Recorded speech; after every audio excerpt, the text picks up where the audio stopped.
നിങ്ങളൊരു കാർ ഓടിക്കാൻ അറിയാവുന്ന ആളാണ് വണ്ടിയുടെ ടയർ എന്തായാലും ചേഞ്ച് ചെയ്യാൻ മസ്റ്റായിട്ട് അറിഞ്ഞിരിക്കണം. ഇതിനായിട്ട് നമുക്ക് 3 ടൂൾസ് ആണ് വേണ്ടത്.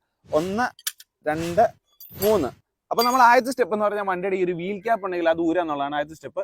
ഇതിനായിട്ട് നമ്മൾ ഏതെങ്കിലും 2 പോയിന്റ് പ്രസ് ചെയ്യുക, എന്നിട്ട് ജസ്റ്റ് പുഷ് ചെയ്യുക. അപ്പോൾ എന്താ വീൽ ക്യാപ്പ് ഊരി പോകുന്നു. ഇനി അടുത്ത സ്റ്റെപ്പ് എന്ന് പറഞ്ഞാൽ നമ്മുടെ നട്ട് ലൂസ് ചെയ്യുക എന്നുള്ളതാണ്. അപ്പോൾ നമുക്ക് അതിന് നമ്മുടെ വണ്ടി ഗിയറിലാണെന്നും അതുപോലെ തന്നെ ഈ ഒരു ഹാൻഡ് ബ്രേക്ക് വലിച്ചു വെച്ചിട്ടുണ്ടെന്ന് ഉറപ്പ് വരുത്തുക. അപ്പോൾ നമ്മൾ ഈ ഒരു ടൂളാണ് നട്ട് ലൂസ് ചെയ്യാൻ എടുക്കുന്നത്. ഈ ഒരു ടൂൾ ജസ്റ്റ് നട്ടിലോട്ട് കയറ്റിയിടുക. ഫ്രണ്ടിലോട്ടാണെങ്കിൽ ക്ലോക്ക് വൈസ് ആണ് നമ്മുടെ നട്ട് ടൈറ്റ് ചെയ്യാനായിട്ടാണ്, ബാക്കിലോട്ടാണെങ്കിൽ ആന്റി ക്ലോക്ക് വൈസ് നട്ട് ലൂസ് ചെയ്യാനായിട്ട്. അപ്പോൾ നമ്മൾ കൈ കൊണ്ട് ജസ്റ്റ് താഴത്തോട്ട് പുഷ് ചെയ്യുക. ലൂസ് ആകുന്നില്ല നമുക്ക് കാല് യൂസ് ചെയ്യാം. കാല് യൂസ് ചെയ്തിട്ട് ജസ്റ്റ് ഇങ്ങനെ കയറി എന്നിട്ട് ലൂസ് ചെയ്യുക. ഓക്കെ, അപ്പൊ നമുക്ക് ഇതുപോലെ തന്നെ ഈ ഒരു 4 നട്ടും ജസ്റ്റ് ഒന്ന് ലൂസ് ചെയ്യണം. ഇനി അടുത്ത സ്റ്റെപ്പ് എന്ന് പറഞ്ഞാൽ നമുക്ക് ജാക്കി വെക്കുക എന്നുള്ളതാണ്. അപ്പൊ ജാക്കി വെക്കുന്നതിന് മുമ്പ് ഈ ഒരു ഭാഗം എപ്പോഴും ഫ്ലാറ്റ് ആയിട്ടുള്ള സർഫസിൽ മാത്രമാണ് പ്ലേസ് ചെയ്യാവുള്ളൂ. പിന്നെ ഈ ഒരു ഭാഗത്ത് ഒരു ചെറിയ ലോക്ക് തന്നെ ഉണ്ട്. ഈ ഒരു ലോക്ക് ശരിക്കും നമ്മുടെ ഓരോ കാറുകൾക്കും ജാക്കി പോയിന്റ്സുകളുണ്ട്. അപ്പൊ ബോഡിയിലുള്ള ജാക്കി പോയിന്റ്സിൽ കറക്റ്റ് ആയിട്ട് പ്ലേസ് ചെയ്യുന്ന ഉറപ്പ് വരുത്തുക. നമ്മൾ ജസ്റ്റ് ജാക്കി കയറ്റി വെക്കണു, എന്നിട്ട് ഈ ഒരു സംഭവം ഫുള്ളായിട്ട് വെക്കണു.